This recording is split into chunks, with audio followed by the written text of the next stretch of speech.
जवळा येथे 5वी शिक्षण परिषद उत्साहात संपन्न. नमस्कार, जनहित न्यूज लाईव्हमध्ये आपलं सहर्ष स्वागत. महाराष्ट्र राज्य शालेय शिक्षण व क्रीडा विभाग आणि जिल्हा शिक्षण प्रशिक्षण संस्था नांदेड निर्देशित समूह साधन केंद्र शेवडी बाजीराव यांच्या वतीने 5वी केंद्रस्तरीय शिक्षण परिषद, शालेय व्यवस्थापन समिती, जिल्हा परिषद प्राथमिक शाळा आणि जवळा गावकरी यांच्या वतीने उत्साहात संपन्न झाली. या शिक्षण परिषदेचे अध्यक्ष M.R. गायकवाड हे होते, तर प्रमुख उपस्थिती संतोष आंबुलगेकर, संदीप साखरे, माजी सरपंच कमलताई शिखरे, मुख्याध्यापक गंगाधर ढवळे आदींची होती. या परिषदेचे आयोजन शालेय व्यवस्थापन समितीचे अध्यक्ष सुरेश गोडबोले यांनी केले होते. पाहूया याबद्दलचा सविस्तर वृत्तांत. नमस्कार, मी गंगाधर ढवळे, जिल्हा परिषद प्राथमिक शाळा जवळा देशमुख, शेवडी बाजीराव केंद्राअंतर्गत म्हणजे समूह साधन केंद्र शेवडी बाजीराव यांच्या अंतर्गत असलेली या सत्रातली पहिली आणि शेवडी बाजीराव केंद्राची 5वी केंद्रस्तरीय शिक्षण परिषद या ठिकाणी संपन्न झालेली आहे. माझ्यासोबत या ठिकाणावर या केंद्राचे केंद्र समन्वयक गायकवाड सर, परिषदेचे मुख्याध्यापक कल्ले सर, तसेच शिक्षक सेनेचे जिल्हाध्यक्ष संतोष आंबुलगेकर, केंद्रीय मुख्याध्यापक साखरे सर, संदीप साखरे सर, शालेय व्यवस्थापन समितीचे अध्यक्ष सुरेश गोडबोले हे या ठिकाणी उपस्थित आहेत. आणि सर्व केंद्रांतर्गत शिक्षकांच्या उपस्थितीमध्ये या ठिकाणावर शिक्षण परिषद संपन्न झालेली आहे. शासनाचे आणि जिल्हा शिक्षण प्रशिक्षण संस्था डाएट यांच्या निर्देशनानुसार आणि वेळापत्रकाप्रमाणे अगदी काटेकोरपणे या ठिकाणी शिक्षण परिषद संपन्न झाली. शिक्षण परिषदेमध्ये शासन स्तरावर म्हणजे राज्य शासन स्तरावर आणि केंद्र शासनाच्या स्तरावर एकूणच समाज आणि राष्ट्र यांच्यामधले जे काही समस्या आहेत, जे काही प्रश्न आहेत, शिक्षणविषयक प्रश्न आहेत, सामाजिक प्रश्न आहेत, यांच्यावर एक सखोल चिंतन शिक्षण परिषदेमध्ये व्हावं अशी अपेक्षा व्यक्त केली जाते. आणि त्या माध्यमातून एक चिंतन व्हावं आणि शिक्षकांना पुढील दिशानिर्देश मिळावेत या अपेक्षेने या ठिकाणी जे विषय होते ते अत्यंत महत्त्वाचे होते. सकारात्मक शिस्त हा एक विषय होता, बालसुरक्षा हा पण विषय होता, आणि डॉक्टर जयंत नारळीकर गणित विज्ञान समृद्ध अध्ययन समृद्धी जो कार्यक्रम आहे आणि त्या पुढचे जे दिशानिर्देश आहेत, तसेच माता पालक जे आहेत त्यांचे गट आहेत आणि त्यांचे जे कार्यवाही या संबंधानं या केंद्रस्तरावर ज्यांनी प्रशिक्षण घेतलं होते असे सुलभक यांनी अत्यंत मार्गदर्शन केलेलं आहे, परिषदेला संबोधित केलेलं आहे. आणि आज आंबुलगेकर सरांचा या शाळेतून बदली झाल्यामुळे त्यांचा निरोपाचा कार्यक्रमही या ठिकाणी संपन्न झाला.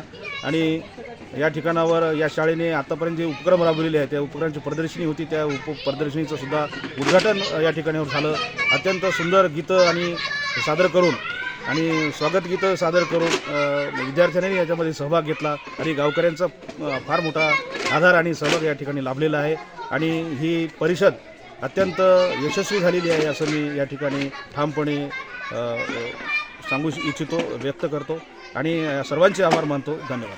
त्यामध्ये सर्वप्रथम सकारात्मक शिस्त, माता पालक गट, डॉक्टर जयंत नारळीकर गणित विज्ञान अशा बाललैंगिक शोषण अशा विविध विषयावर आज या शिक्षण परिषदेमध्ये चर्चा करण्यात आली व ते विषय समजावून सांगण्यात आले. संतोष विठ्ठलराव आंबुलगेकर, विषय शिक्षक. पूर्वी या शेवडी केंद्रामध्ये प्रभारी केंद्र प्रमुख म्हणून काम केलेलं आहे. आज या जवळा येथे जी शिक्षण परिषद घेण्यात आलेली आहे, त्या शिक्षण परिषदेत निमित्तानं आपल्या जे विषय दिलेले आहेत की विद्यार्थ्यांना शिस्त कशी आली पाहिजे यासाठी हा विषय या ठिकाणी ठेवण्यात आला होता.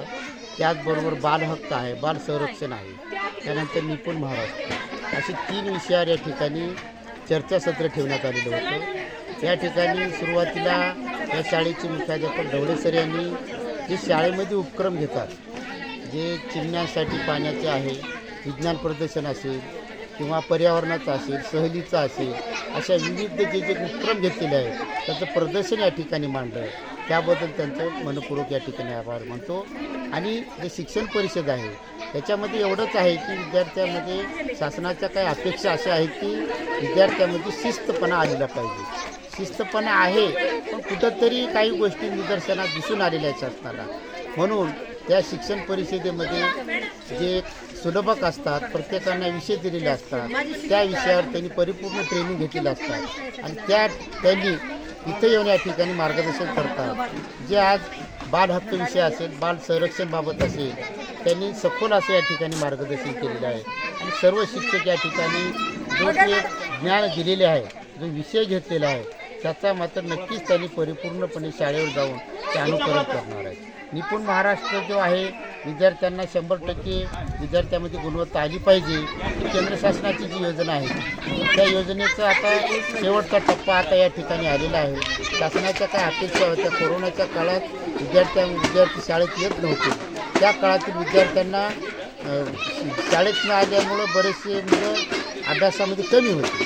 तर त्या खास मुलांसाठी म्हणून आई माता पालक गट करून, पालकांचा सहभाग घेऊन, गावातल्या लोकांचा सहभाग घेऊन त्याचे गट करून जे मूळ पायाभूत जे घटक आहे, जे मुलांना येत नाही, तेच बेसिक कन्सेप्ट मुलांना द्यायचे. वाचनाचे असतील, गुणाकाराचे असतील, भागाकाराचे असतील, त्यांना शैक्षणिक साहित्यातून घरातून छोटे छोटे उदाहरणं देऊन, दुकानातली उदाहरणं देऊन, किराणा दुकानातली असे अनेक छोटे छोटे उदाहरणं, गणिताचं त्यांना दृढीकरण अशा पद्धतीने करावं. इंग्रजीचं पण त्याच पद्धतीनं असे माता पालक गटामार्फत विद्यार्थ्यामध्ये गुणवत्ता शासनाला या ठिकाणी दिसून आलेली आहे. आणखी चांगल्या पद्धतीनं हे गट सक्रिय करून विद्यार्थ्यामध्ये गुणवत्ता आणायची आहे आणि ते या ठिकाणी या शिक्षण परिषदेमधून सर्व शिक्षकांना या ठिकाणी मार्गदर्शन केलेलं आहे. या केंद्राचे केंद्रप्रमुख गायकवाड सर यांनी व्यवस्थित असं नियोजन चांगल्या पद्धतीने केलेलं आहे.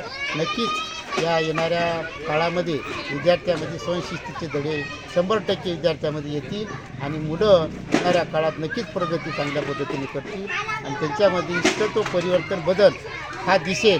की शासनाने जी अपेक्षा केली आहे ती नक्की होणार आहे अशा ठिकाणी आश्वासन करतो आणि मला बोलण्याची संधी दिली त्यामुळे आभार मानून माझे मनोगत संपतो. जय हिंद.